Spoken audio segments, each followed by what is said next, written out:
Hello, family. Enjoy this relaxing moment with Surly Tales. Remember to hit the like button, subscribe, and share your thoughts in the comments. It means the world to us. Also, share this video with your friends and loved ones, and turn on post notifications so you don't miss future videos from us. Thank you as you do so. Sit back and relax as we dive into the story. Jannie had grown up in a bustling coastal city on the African continent, where the salty breeze of the Atlantic Ocean blended with the vibrant clamor of merchants hawking their wares along busy streets. She'd always been mesmerized by the aircraft roaring overhead, wondering what distant lands lay beyond the horizon. It was a fascination that set her apart from her classmates in school. While most of her friends dreamed of working in the local banks, running thriving shops, or perhaps moving to the city center for a stable office job, Jannie had a single goal: to see the world from the sky. Born to a modest family of 5, Jannie learned about resilience from an early age. Her mother was a high school teacher, known in their neighborhood for strict discipline. Her father worked in shipping logistics at the nearby port, often returning home exhausted, but always with a smile for his children. Jannie's parents sacrificed to give her and her siblings decent education. She attended an all-girls school, nestled between palm trees and tin-roofed houses. Despite the economic challenges, she excelled in academics, especially geography and language arts, and took every opportunity to learn about aviation. When Jannie turned 19, she got her first taste of the airline industry by working as a ground attendant for a small, privately owned local airline. She was enthralled by the aircraft and studied every inch of the planes parked on the tarmac. The engines, the wings, the seats inside, she wanted to know it all. She would arrive for her shifts earlier than anyone else and was often the last to leave, absorbing every new bit of knowledge. Through hard work, unwavering dedication, and a bit of luck, Jannie secured a scholarship from that same airline to train as a flight attendant in South Africa. Her dreams were finally unfolding. During her training, she learned hospitality, safety procedures, emergency readiness, and cultural etiquette for interacting with diverse passengers from all over the world. Her natural warmth and keen attention to detail made her stand out from the rest. She took classes to perfect her English, improved her French, and even picked up some conversational Arabic to cater to the airline's growing routes in North Africa. She was soon recognized for her adaptability and charisma, a shining star among her peers. Jannie's ascent to financial stability came gradually through a mix of determination, investments, and a stroke of serendipity. On one of her early flights, she served a renowned business magnate traveling from Lagos to Dubai. Impressed by her professionalism, the magnate offered her a chance to invest in a lucrative property venture in Abuja. Although hesitant at first, Jannie used her modest savings, alongside a small loan from a supportive uncle, to buy into the venture. Against all odds, her share multiplied within a few years, elevating her income well beyond that of her colleagues. She continued to make strategic real estate investments in emerging African markets. By her late 20s, she had quietly become a millionaire, known in select circles for her savvy in turning small capital into large returns. To most people, though, she was simply the ever-gracious air hostess whose radiant smile greeted them at the plane door. During her early career, she met the man who would become her husband, a charming marketing consultant named Henry. They met at a cousin's wedding in Accra. Henry was tall, confident, and dressed in a stylish Ankara outfit that combined modern design with traditional fabric. The moment Jannie saw him talking animatedly among a group of guests, she felt a spark of intrigue. It was hard not to be drawn in by his boisterous laugh and the passionate way he spoke about business trends in Africa.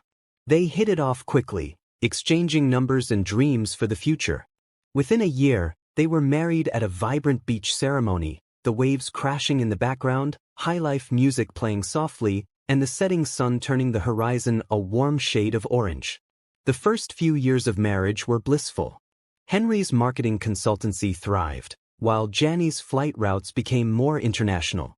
Although they spent considerable time apart, Jannie on international flights, Henry traveling to pitch clients across African capitals, they found solace in phone calls and weekend getaways. Every time Jannie landed back in her home city, her heart would flutter at the thought of seeing Henry waiting for her at the arrival terminal. They would indulge in romantic dinners at rooftop restaurants in Lagos or enjoy quiet weekend trips to her parents' house along the coast. Their bond felt unbreakable, or so she believed. But the tides shifted 3 years into her high-flying career. The airline began to expand aggressively, opening new long-haul flights to Europe and Asia. Jannie's schedule became hectic, with minimal breaks in between. She sometimes didn't see Henry for weeks. Her phone calls with him became shorter, her text messages less frequent. He often seemed busy, or simply not enthusiastic about hearing the details of her flights or her future investment plans. Jannie tried to ignore the nagging sense that something was off. Yet, she was convinced that love would overcome the distance. She'd grown up seeing her parents stand by each other through thick and thin, from financial lows to personal struggles. She believed Henry would do the same. She held on to the notion of a steadfast partnership. After all, hadn't Henry toasted at their wedding that their union would last longer than the ocean waves that brought them together? That faith guided her through the next 4 years. She poured herself into her job, constantly receiving promotions and awards for excellent service. Though she rarely flaunted her newfound wealth, she bought a comfortable home for her parents and funded educational programs for her younger siblings. Life seemed to be moving in the right direction, except for a subtle hollowness each time she thought of Henry. Conflicting schedules made it harder to pinpoint the fraying edges of their marriage. Time passed, and within those 4 years, Jannie found less and less of Henry in her daily routine. He rarely visited her parents. She dismissed it as him being busy. Whenever they were together, he avoided serious conversations. Instead of prying, she tried to remain patient, trusting he would confide in her if something was truly wrong. In her mind, he was her husband, her partner for life, and nothing could shatter that. Little did she know that fate was about to throw her into the most unexpected confrontation, thousands of feet above the ground. One seemingly ordinary day, during a standard flight from Accra to Zanzibar, she would come face to face with a betrayal so devastating that it would change the entire course of her life. It was a bright Wednesday morning. Jannie walked into Kotoka International Airport in Accra, her vibrant teal flight attendant uniform catching the eyes of passengers rushing to make their flights. Even after all these years of flying, she still felt a surge of excitement each time she stepped into an airport. The lively throngs of people dragging suitcases, hugging loved ones goodbye, and capturing selfies before departure never failed to energize her. For Jannie, every journey was a new story waiting to unfold. That day, she was part of a crew serving a routine flight to Zanzibar, a popular island destination known for its white sand beaches and Swahili heritage. The airline had recently upgraded its fleet, so she and her colleagues would be flying on a cutting-edge aircraft, complete with extended legroom in business class, new in-flight entertainment systems, and a modernized galley that made service more efficient. Jannie's crisp uniform and meticulously done hair bun underscored her reputation for professionalism, reflecting the pride she took in her job. As she prepared the cabin for boarding, she chatted with Nandi, another flight attendant from South Africa. They compared notes on passenger manifests, discussed meal preferences, and made sure the overhead bins were ready for the incoming rush of carry-on luggage. Nandi mentioned there was a honeymooning couple listed under the premium cabin seats. Jannie smiled, recalling how she'd once daydreamed of traveling with Henry on a romantic getaway to Zanzibar. So many times they had spoken of it, but never found the time. Passengers started boarding. Families, business travelers, and couples filed into their seats, each exuding a distinct vibe of excitement or fatigue. Jannie greeted them with her usual warmth, directing them to the correct aisles and helping with their baggage. She loved spotting details that helped her connect with people: the bright Kent cloth that one elderly woman wore, a set of sophisticated Ankara sneakers on a young fashion-forward passenger, or the beaded jewelry that others displayed as a nod to cultural roots. Those small elements of African pride always brightened her day. When most of the economy class had settled, Jannie turned her attention to the premium cabin. She carried a tray of welcome drinks, stepping gracefully down the aisle, offering each passenger a choice of champagne or juice. That was when she noticed a man's familiar silhouette. He was standing in the aisle, adjusting something in the overhead bin. At first, she only saw the broad shoulders and the distinct tilt of his head. Her heart rate quickened. Something about his posture and the cut of his suit tugged at her memory. She froze momentarily, wondering if her mind was playing a trick, conjuring a vision of Henry to taunt her loneliness. But then he turned around. Their eyes locked. He looked older, but still unmistakably Henry. A quiet gasp escaped Jannie's lips as the tray in her hands wobbled precariously. She swiftly steadied it, drawing on years of refined composure. Inside, however, she was anything but composed. Her heart pounded against her rib cage, a storm of emotions swirling through her. Shock, confusion, a burst of joy at seeing him unexpectedly, and then a gnawing sense of dread. Before Jannie could form a coherent thought, Henry's face drained of color. As if in slow motion, she noticed a woman seated next to him, wearing an elegant turquoise dress with matching headscarf. She was smiling broadly, browsing through a honeymoon brochure for Zanzibar. Henry's ring finger was bare, no sign of the wedding band Jannie had placed on him years ago. The woman leaned forward and asked him if he'd found space for her bag. He nodded stiffly but didn't speak. His eyes remained locked on Jannie. Jannie finally regained enough composure to move closer. Her professional training kicked in. Greet politely, maintain poise, and remain courteous to all passengers. She looked at Henry, her eyes filled with hurt confusion, and forced a small smile. "Would you care for some juice or champagne?" she asked, her voice trembling slightly. The woman turned toward Jannie and flashed a grateful smile, entirely unaware of the tension crackling between the flight attendant and her companion. "Champagne for me, please," the woman said, glancing at Henry. "And honey, do you want the same?" She placed a hand gently on Henry's arm, a possessive gesture that made Jannie's stomach churn. Henry still appeared shell-shocked, as if confronted by a ghost. Slowly his lips parted. In a voice barely above a whisper, he said, "I thought you were dead." It was a question wrapped in disbelief, the statement landing like a thunderclap in Jannie's ears. Time stood still. The passengers around them seemed to fade, along with the subtle hum of the aircraft's air conditioning. Jannie felt a desperate urge to flee, but her feet refused to move. A swirl of questions rampaged through her mind. What could Henry possibly mean by, "I thought you were dead"? She was clearly alive, standing mere inches away from him. Why had he not tried to contact her if he believed such an outrageous rumor? And who, exactly, was this woman by his side?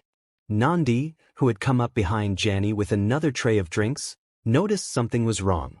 She placed a gentle hand on Jannie's back and whispered, "Are you all right?" But Jannie could only stare at Henry, her eyes brimming with tears she fought hard to contain. An awkward silence engulfed the premium cabin area. Summoning every ounce of professionalism, Jannie cleared her throat and repeated, "Would you like juice or champagne, sir?" As if on autopilot, she held the tray toward Henry. He swallowed hard, forcing himself to look away from her anguished eyes. The woman beside him gave Jannie a concerned smile and pointed to the champagne flute. Jannie handed over 2 glasses, her hands trembling slightly, and managed to walk away before the dam of emotion burst within her. Minutes felt like hours as she retreated to the galley, leaning against the cold metal counter. She shut her eyes, willing herself not to cry. Breathe in, breathe out.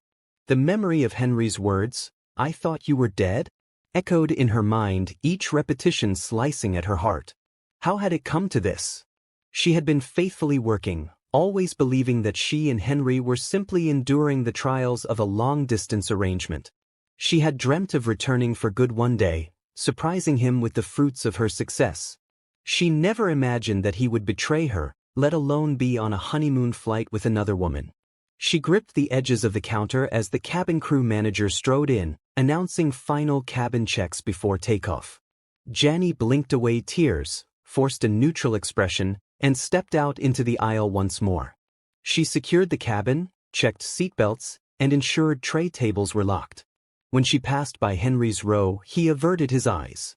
The woman, his mistress, Jannie deduced, seemed perfectly content, flipping through the airline's magazine with an air of excitement for their romantic getaway. As the plane roared down the runway, Jannie braced herself for the longest flight of her life. The weight of betrayal pressed on her chest. She had so many unanswered questions. Why had Henry assumed she was dead? Why was he suddenly traveling under a different persona, evidently married or engaged to another woman? Did her prolonged absences feed him lies about her fate? Was he complicit in spreading those lies? Jannie's thoughts churned as the aircraft soared into the clouds. She realized that whether she liked it or not, she was trapped in this pressurized cabin with her estranged husband. There would be no running away. For the remainder of the flight, she would have to stand mere feet from the man she had loved and the woman who now wore his affection like a gleaming jewel. The flight to Zanzibar felt interminable, though it lasted only about 6 hours, including a brief stopover to pick more passengers. Each time Jannie passed by Henry's seat to serve meals or beverages, she felt her heart tighten. She responded to his presence by focusing on protocol, reciting the standard lines she'd used thousands of times before. Would you like the chicken or fish, sir? Or is there anything else you need? Her voice was devoid of emotion, yet inside, she was battling a tempest of pain and disbelief. Henry mostly avoided her gaze, offering curt one-word answers. Occasionally, he would mutter a barely audible thank you, while his companion happily sipped her champagne. The woman seemed oblivious, perhaps assuming Jannie was just another flight attendant going about her duties. But from time to time, she'd glance curiously at Jannie, picking up on subtle vibrations of tension, though never enough to piece together the full story. When the aircraft finally touched down on the sun-drenched island of Zanzibar, Jannie's nerves felt frayed to their limits. As the passengers stood up to disembark, Henry lingered in his seat, his eyes darting nervously around. It was as if he were both desperate to speak to Jannie and terrified of what she might say or do. His companion excitedly gathered her belongings, exclaiming how she couldn't wait to feel the sand between her toes. Jannie, meanwhile, stayed near the rear of the cabin, letting her colleagues handle the exit procedure in the premium section. Eventually, Henry moved to the aisle with his companion by his side, dragging a sleek, expensive suitcase. Just as he was about to step off, he craned his neck to look back, searching for Jannie's face. She pretended not to notice, feigning interest in a passenger's query about connecting flights. Her composure was an act of self-preservation. If she allowed herself to lock eyes with him again, she feared the tears would tumble forth with no chance of restraint. The moment the last passenger exited, Jannie retreated into the staff area. She pressed herself against a wall, trying to steady her breathing. The flight manager, a graying gentleman with fatherly concern, approached her. "Are you all right? You seemed a bit off today," he remarked gently. Jannie forced a small smile, summoning her usual stoic persona. "I'm just tired," she said, knowing that was only a fraction of the truth. "It's been a challenging flight." He patted her shoulder sympathetically. "Get some rest once we're done with post-flight checks. We have a turnaround in a few hours." Jannie nodded, though she wasn't sure how she would gather the strength to do another flight, especially not after such a massive emotional blow. In the van that took the crew to a nearby hotel for a short rest, Jannie stared out the window. Zanzibar's azure waters and swaying palm trees hardly registered in her mind. Her thoughts were stuck replaying Henry's dumbfounded expression and those haunting words, "I thought you were dead." She itched to call someone, maybe Nandi, maybe her mother, but she couldn't find the right words. Even if she had the words, she wasn't sure if she was ready to share this heartbreak. The short rest period at the hotel was a formality for the crew, a chance to catch a quick shower, change uniforms, and maybe grab a meal. While her colleagues laughed and compared notes about the exotic locations they'd seen, Jannie secluded herself in a corner of the hotel lobby. Eventually, Nandi came over and asked the question Jannie knew was inevitable. "What happened up there, Jannie? Are you okay?" Jannie sighed, eyes filled with unshed tears. "That man in business class," she whispered, leaning closer so no one else would overhear. "He's my husband. Well, I guess was my husband. We haven't seen each other in years, and he was there with someone else. And he said he thought I was dead." Nandi's eyes widened. She placed a comforting hand on Jannie's arm. "Goodness, that must have been so painful. I'm so sorry. Do you want to talk about it?" Jannie's lip quivered as she shook her head. "Not now. I can't. I need to hold myself together for the next flight. But eventually I need some answers." I need to figure out what's going on. Despite the emotional storm, Jannie mustered the resilience to complete the day's work. Once she was back in Accra, exhaustion claimed her. Instead of going to the staff quarters, she headed straight to the apartment she'd shared with Henry before she began flying extensively. The place was empty and clearly hadn't been inhabited in months, maybe even years. Dust covered the furniture, and musty air greeted her as she entered. The fridge was unplugged, and the living room lay barren except for a scattering of old magazines. She sank onto the couch, the reality of her situation hitting her in waves. Henry was no longer part of this space. He had moved on, both physically and emotionally. The sight of the cobwebs in their once cozy living room made her realize just how long she had been gone and how little communication they had maintained. She recalled that at one point, Henry had insisted on a separate place closer to his business clients. They had rationalized it as a career move, a temporary arrangement until Jannie's flight schedule eased up. But now, it seemed more like a prelude to his new life. Over the next few days, Jannie tried to function as normal. She returned to work, serving flights across the continent.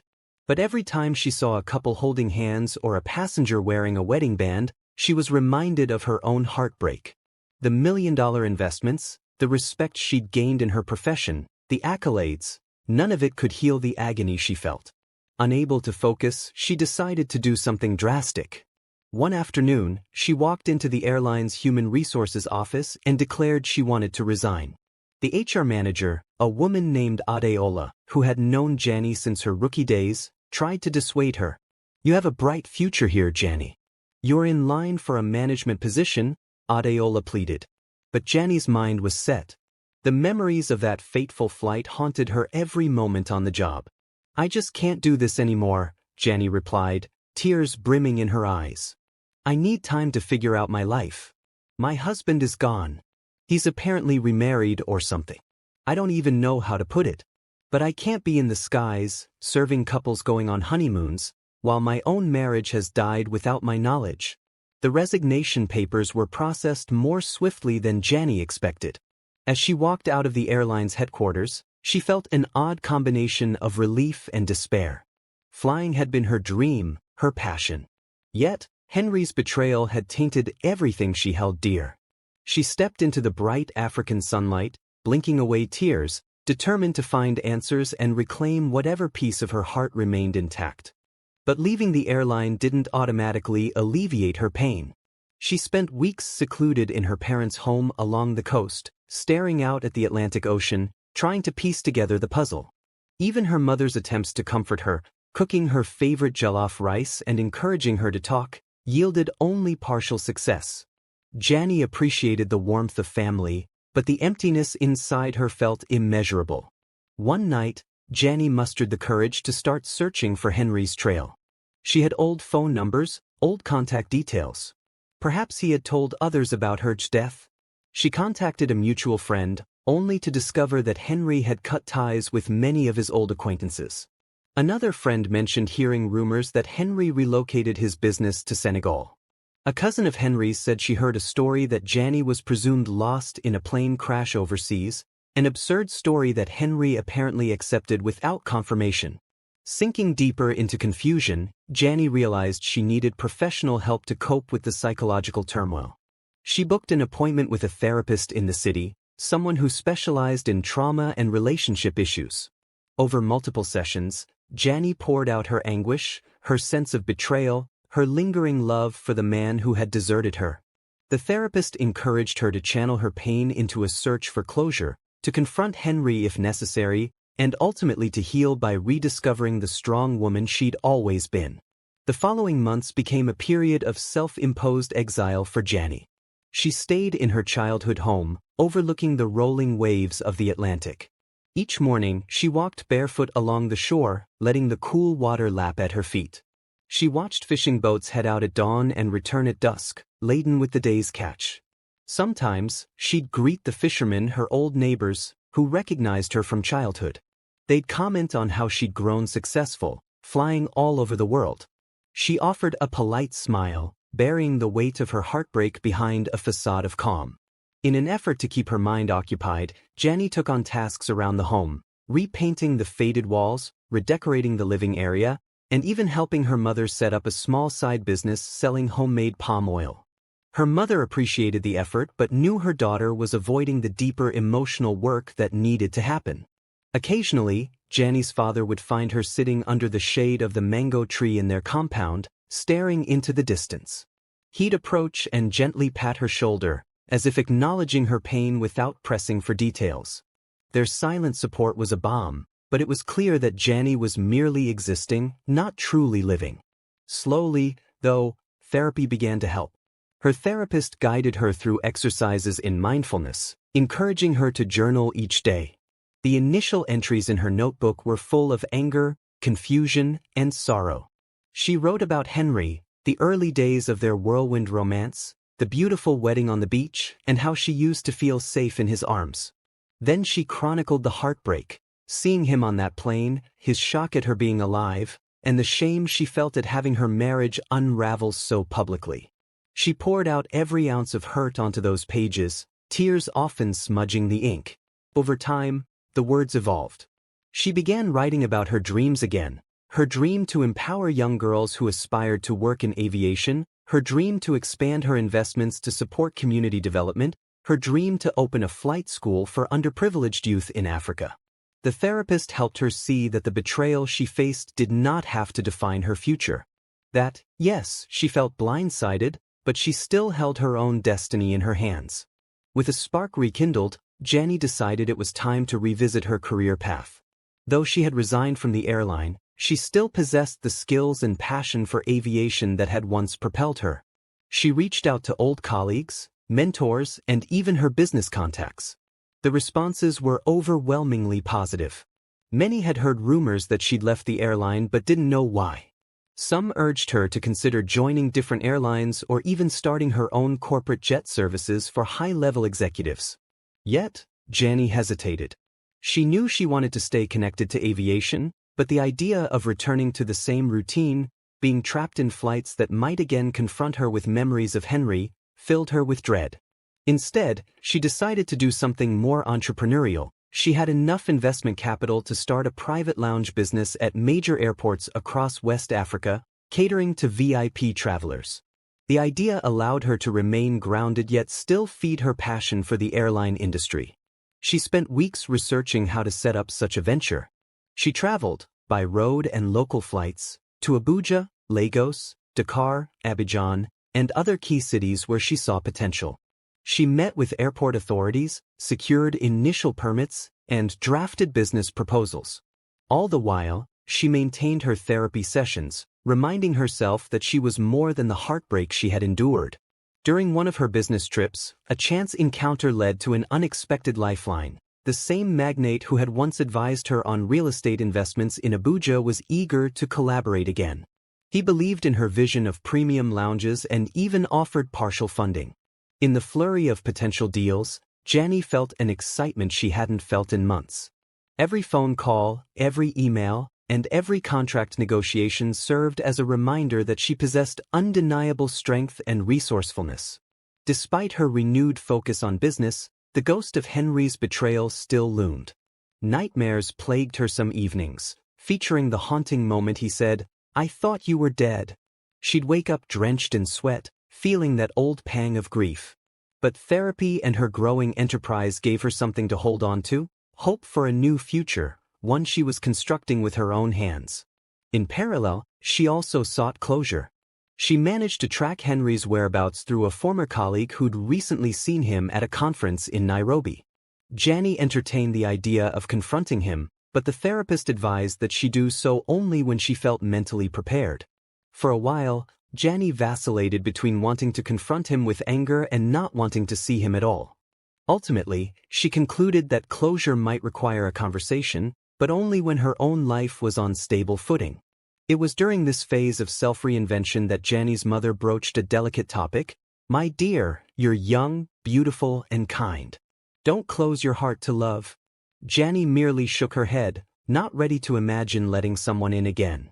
She still carried the raw sting of betrayal and the fear that trusting again could lead to another heartbreak.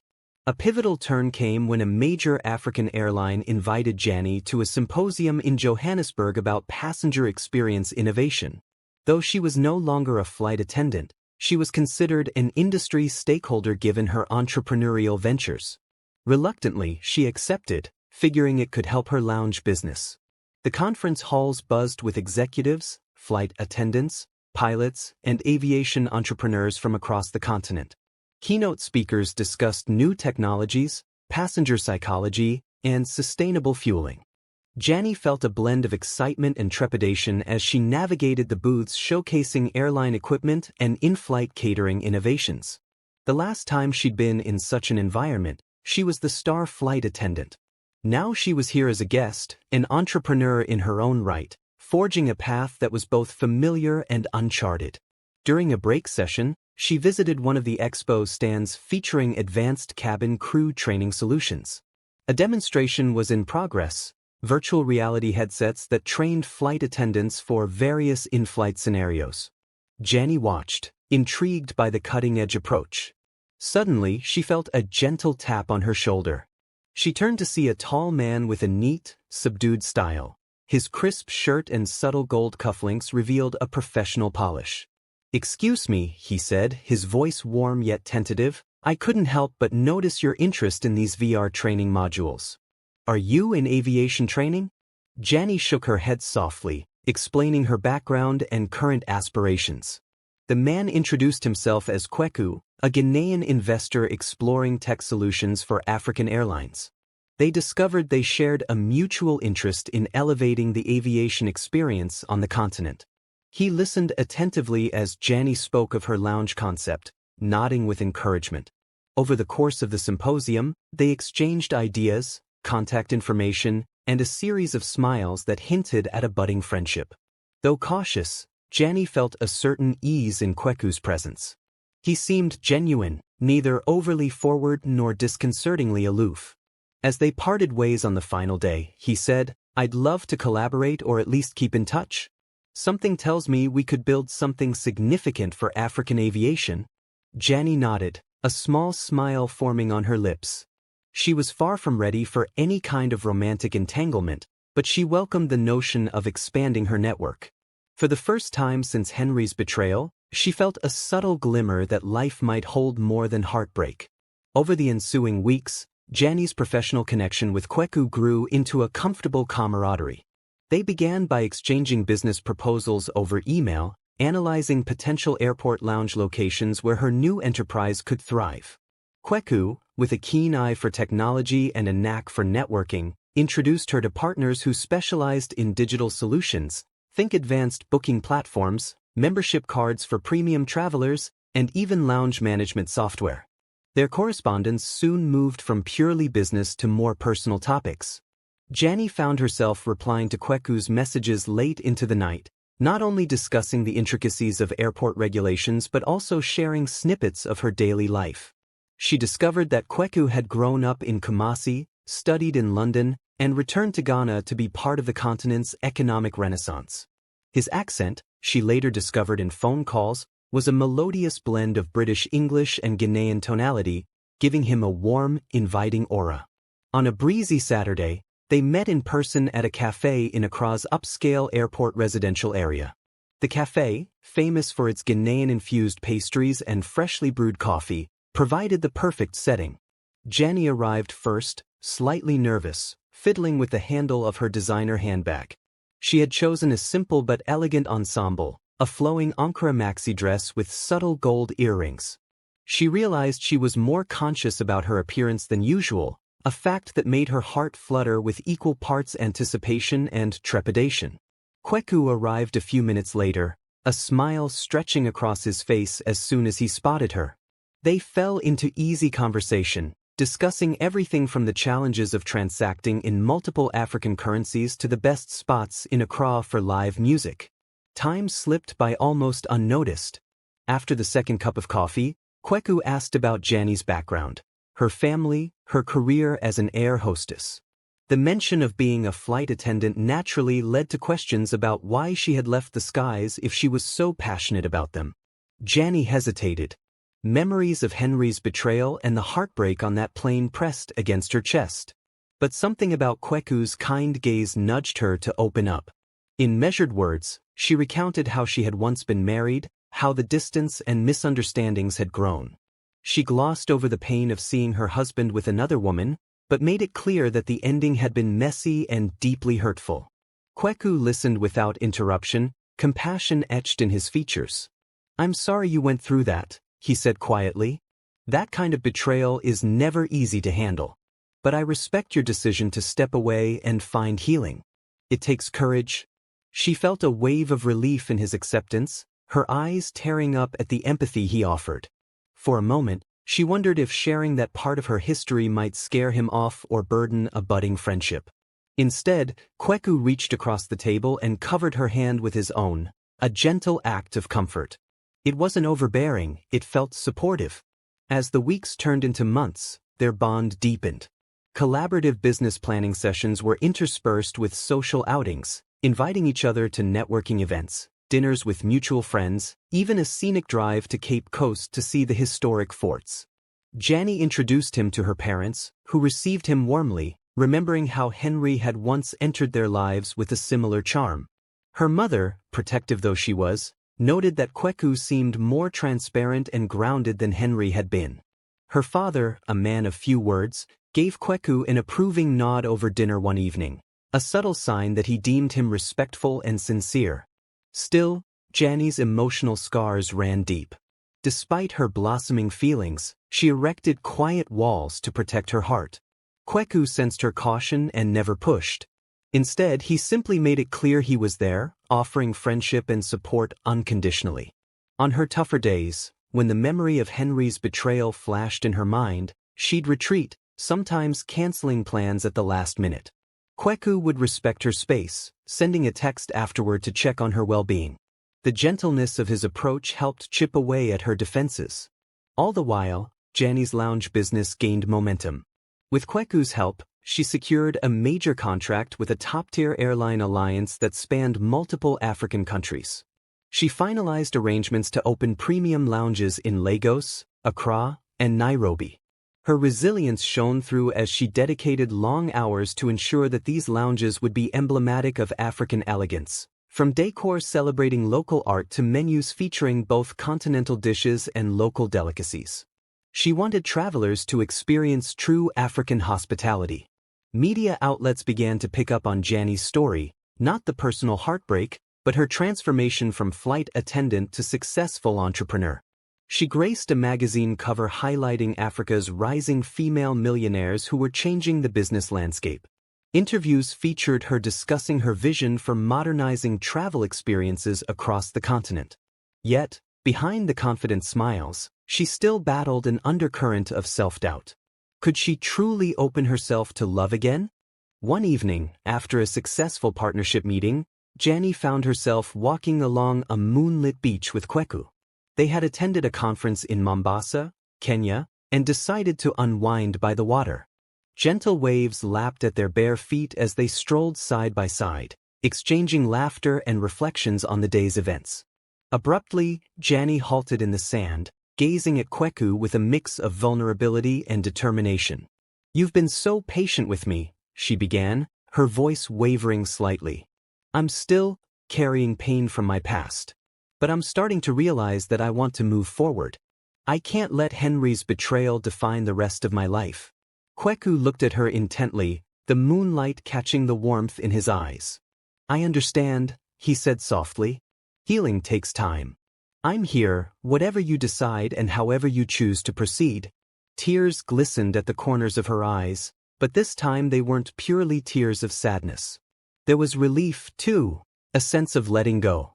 She tilted her head, her heart pounding as she made a hesitant step closer. His arms wrapped around her in a gentle embrace, neither rushed nor presumptuous. For Jannie, that tender moment was a milestone. She was giving love a chance, albeit with caution, but with genuine intent. They walked back to their hotel hand in hand. Later that night, as she lay in bed, Jannie felt a sense of calm she had not experienced in years. The knowledge that someone truly understood her pain and respected her boundaries was liberating. She realized that love, in its healthiest form, wasn't about possession or control, but about mutual understanding, growth, and the willingness to support each other's healing. As the months rolled on, Jannie's professional empire flourished. Her premium lounges opened to much fanfare, quickly gaining a reputation for blending modern luxury with an authentic African atmosphere. She commissioned local artisans to create the interiors, sculptures that told stories of Maasai warriors in Nairobi, paintings depicting the hustle and bustle of Lagos, and woven textiles reminiscent of Ghanaian Kent cloth. Travelers, both foreign and local, raved about the unique ambience, praising Jannie's vision of showcasing African art and hospitality on a global stage. Her personal life also found steady ground. She and Kweku continued their journey together, navigating the complex but promising terrain of a budding relationship. Sometimes, Jannie felt like she was rediscovering life's joys for the first time, like the thrill of planning a trip not just for business but for a romantic escape, or the simple delight of cooking an experimental new dish at home with Kweku by her side. They balanced each other's strengths and weaknesses, often joking that they made a great team both in and out of the boardroom. However, one more chapter remained unwritten: the confrontation with Henry. Through a mutual acquaintance, Jannie learned that Henry had indeed believed a false rumor. Apparently, someone had informed him that Jannie's plane had crashed during a transatlantic flight. Instead of verifying the story, he'd fallen into despair, assuming she was gone. In an emotional state, he allowed himself to be comforted by another woman he'd known casually. Their relationship escalated quickly, culminating in a rushed ceremony that Henry never made public. Some even said Henry was tricked or manipulated by the woman, who seized on his emotional vulnerability. Whatever the details, Henry never bothered to dig deeper into the official flight rosters or airline records to confirm Jannie's fate. When this information reached Jannie, she was at first incensed. How could someone who claimed to love her accept her death without a single phone call to her family or friends for confirmation? But as her anger ebbed, she recognized that her own prolonged absences and limited communication had played a role in creating the space for such tragic misunderstandings. Eventually, word got back to her that Henry was living in Dakar, running a small consultancy there. One morning, without telling Kweku or her parents, Jannie quietly booked a flight to Senegal. She wanted to put the ghosts of her past to rest once and for all. This time, she sat in the passenger seat, an ironic twist, considering she'd spent years serving others on planes. She couldn't help but recall the heartbreak of that final flight where she discovered Henry's betrayal. But she was determined to step onto Senegalese soil with an open mind, prepared for closure, not more pain. She arrived in Dakar's Leopold Sédar Senghor International Airport feeling oddly calm. Her heart still fluttered with nerves as she walked through the terminal. The city itself felt warm and vibrant. Markets teeming with colorful fabrics, the aroma of grilled fish from street vendors, and the rhythmic pulse of Wolof dialects blending seamlessly with French. She found a modest hotel near the coastline, opting for a quiet space to gather her thoughts. After making a few discreet calls, she discovered Henry's office location. The next day, she took a taxi to a simple commercial building in a less touristy part of town. For a moment, she hesitated in the lobby, wondering if she should have asked Kweku to come with her. But deep inside, she knew this was a confrontation she needed to handle alone. She found Henry in a small office overlooking a street filled with vendors selling peanuts and secondhand mobile phones. He looked thinner, worn, and as soon as he glanced up from his desk and saw her, he paled. For a moment, neither spoke. Jannie swallowed hard, remembering the love they once shared and the devastation that followed. Finally, Henry stood, voice trembling. "Zannie? I'm so sorry," he stammered. "I was told you died. I should have investigated. I was out of my mind with grief." He tried to move closer, but she raised a hand, creating space. "How could you not call my family? My siblings? You had contact details for them, Henry," she said, her voice a mix of anger and sorrow. "How could you marry someone else without a shred of proof? Did you ever truly love me?" Henry's eyes brimmed with tears. He sank into his chair, gripping its armrests tightly. "I did love you," he whispered. "I was consumed by despair. I stopped thinking logically. And then Alicia, he winced at the name, she was there. She told me you were gone. She even showed me some fabricated document about a plane crash. I believed her lies. I was weak. I can't justify it. I'm so sorry. The tension in Jannie's chest coiled tighter, tears threatening to burst forth. She took a breath. It hurts, Henry. You broke my heart in a way I never expected. I came here because I need you to know that I'm alive. I've been alive all along. And despite your betrayal, I've picked up the pieces of my life. Henry nodded miserably, regret etched into every line of his face. I don't expect your forgiveness, but I want you to know I regret everything. Alicia left me months ago, after she realized I wasn't as successful as she hoped. I've been living with guilt and shame. He paused, glancing at Jannie's elegant attire, the quiet confidence she exuded. You look amazing. I'm glad you're well. In that moment, Jannie realized she no longer felt the yearning she once did. The love she had for him had evaporated, replaced by a calm acceptance that sometimes tragedies arise from a perfect storm of confusion and bad choices. She sighed, stepping toward the door. I don't hate you, Henry. But I've moved on. I just needed to see you, to hear it from you, so I can truly let go. He nodded, tears sliding down his cheeks. I understand. And I'm sorry. I really am. Walking out of that office felt like shedding a heavy cloak of bitterness. Though tears stung her eyes as she stepped into the bright Dakar sunlight, they were tears of release.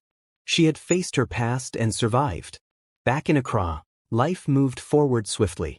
Jannie told Kweku about her trip, about her meeting with Henry. He listened attentively, no sign of jealousy or anger. Instead, he embraced her, relieved that she finally had the closure she'd sought for so long. A few weeks later, Kweku invited her for a weekend getaway to his family's home in Kumasi. It was an estate surrounded by tropical flowers, with a garden path leading to a serene pond. During a walk in the twilight, he surprised her by going down on one knee, presenting a simple but beautiful ring. I know you've been through so much, he said, voice thick with emotion. But I promise to honor your heart, respect your dreams, and support you in all you do. Will you marry me, Jannie? Tears of joy replaced those of heartbreak, and she nodded, unable to speak. Finally, finding her voice, she whispered, Yes, Kweku. Yes, I'll marry you. In that moment, she felt all the scars of her past transform into threads of resilience, weaving a new story of love and redemption. Their wedding was a celebration of modern African elegance, vibrant Ankara prints for the bridal party, a fusion band playing highlife and jazz, and a gathering of friends and family from across the continent. Jannie's parents beamed with pride as she walked down the aisle in a gown that merged contemporary design with subtle Kent accents. Kweku waited at the altar, an unwavering smile reflecting his gratitude that fate had led him to this woman of extraordinary strength and grace. In the weeks and months that followed, Jannie continued expanding her airport lounges, traveling frequently with her new husband by her side. She even revisited her passion for flying, accepting an honorary role as a brand ambassador for a major African airline, where she mentored young men and women aspiring to join the aviation industry.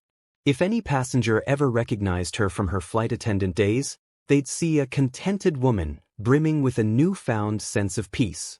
The rumors about Hurt's death faded into the past, replaced by stories of her resilience and second chances. Whenever she reflected on that fateful flight where she'd first learned of Henry's betrayal, Jannie felt no more bitterness, only gratitude for the lessons it taught her. She had come full circle, from heartbreak and disillusionment to healing and love. And in the modern African tapestry of her life, she had woven a pattern of hope, resilience, and boundless possibility. The end. If you enjoyed this story, we invite you to give it a like and subscribe to our channel.